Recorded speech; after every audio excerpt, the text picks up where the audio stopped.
Thrill পাওয়ার জন্য আজকাল Netflix খোলা লাগে না, ফেসবুক খুললেই যথেষ্ট।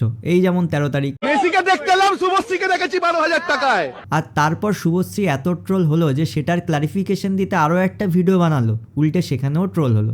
নমস্কার, আমি কি একাই গিয়েছিলাম? আমি কি একাই ছবি তুলেছি? মানে জট ছাড়াতে গিয়ে আরো বেশি জট পাকিয়ে গেল। কিন্তু আজ এমন একজন ডিটেকটিভের কথা বলবো যার রহস্যের জট ছাড়ানোর স্টাইলই আলাদা। হ্যাঁ, আমি কথা বলছি ডিটেকটিভ বেনোয়িট ব্লাঙ্ক আর তার আইকনিক নাইফস আউট ট্রায়োলজি নিয়ে। হ্যালো গাইজ, ওয়েলকাম টু সিনেমাঙ্গান। আর আজ এই ভিডিওতে যে ট্রায়োলজি নিয়ে কথা বলবো তার শুরুটা হয়েছিল 2019 সালে। এক কোটিপতি লেখক হারলান থ্রম্বি নিজের 85তম জন্মদিনের পরদিন সকালে পটল তুলল। পুলিশ ভাবলো সুইসাইড, কিন্তু না, এন্ট্রি নিল ডিটেকটিভ বেনোয়িট ব্লাঙ্ক। এই সিনেমাটা একদম আমাদের বাঙালি বাড়ির মতোই। ঠাকুরদা মরতে না মরতেই নাতিপুতি ক্যালকুলেটর নিয়ে বসে পড়েছে কার ভাগে কত ভাগ জমি পড়েছে সেটা হিসাব করার জন্য। এখানে প্রধান চরিত্রে মার্টা মানে অ্যানা দে আর্মাস, যার একটা অদ্ভুত রোগ আছে, মিথ্যে বললেই বমি পায়।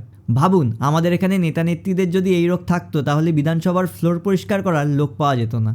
তবে মেসির স্ট্যাচু উদ্বোধন দেখার সময় ঋত্বিক রোশনের ফেস দেখে যা না চমকে গেছিলাম, তার থেকে বেশি চমকে গেছিলাম এই সিনেমার টুইস্টগুলো দেখে। প্রথম পার্টের এই সাফল্যের পর নেটফ্লিক্স বস্তা ভরে টাকা দিল ডিরেক্টর রিয়ান জনসনকে, যার ফলাফল হলো এই পার্টের second movie glass onion.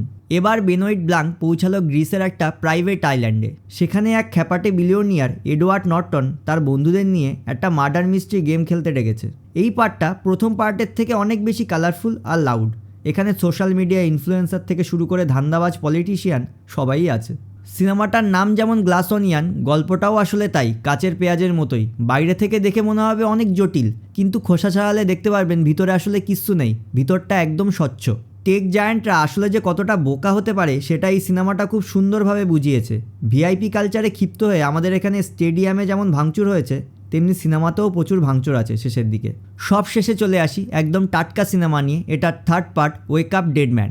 বেনোয়িট Blanc এবার পৌঁছে গেছেন নিউ ইয়র্কের একটা চার্চে, যেখানে একজন পাদ্রীকে রহস্যজনকভাবে খুন করা হয়। এই পার্টটা এই ট্রায়োলজির সব থেকে সিরিয়াস মুভি। যেখানে আগের পার্টগুলো একটু হাসি ঠাট্টা নিয়েছিল, এটা সেখানে মানুষের বিশ্বাস আর পাপ নিয়ে কথা বলে। সেরা সেরা ডায়লগস আছে, আর বিশেষ করে ফাদার জুডের সাথে তার কেমিস্ট্রিটা একদম দেখার মতো। যদি আপনি আর্ধেক দেখে ভাবেন যে আসল খুনিকে ধরতে পেরেছেন, তাহলে ডিরেক্টর রিয়ান জনসন আলতো করে একটা চড় মেরে বলবে যে বেশি বুঝো না খোকা, টুইস্ট এখনও বাকি আছে। বলেন কি? আর সেই কারণেই এই পার্টটা আমার সব থেকে ফেভারিট। সব মিলিয়ে আপনি যদি মার্ডার মিস্ট্রি দেখতে ভালোবাসেন আর আগাথা ক্রিস্টির ফ্যান হন, তাহলে এই ট্রায়োলজি আপনার অবশ্যই মাস্ট ওয়াচ।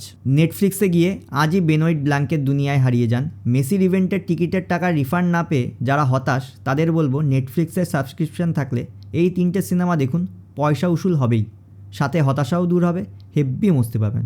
ভিডিওটা ভালো লাগলে লাইক করুন, আর সিনেমাগুলো দেখে থাকলে কমেন্টে জানান আপনার ফেভারিট কোনটা। আর হ্যাঁ, চ্যানেলটা সাবস্ক্রাইব করতে ভুলবেন না। আমি আসবো আর একটা নতুন ভিডিওতে আর একটা নতুন কোনো রহস্য নিয়ে গল্প করতে। ততক্ষণ ভালো থাকবেন, সুস্থ থাকবেন, টাটা।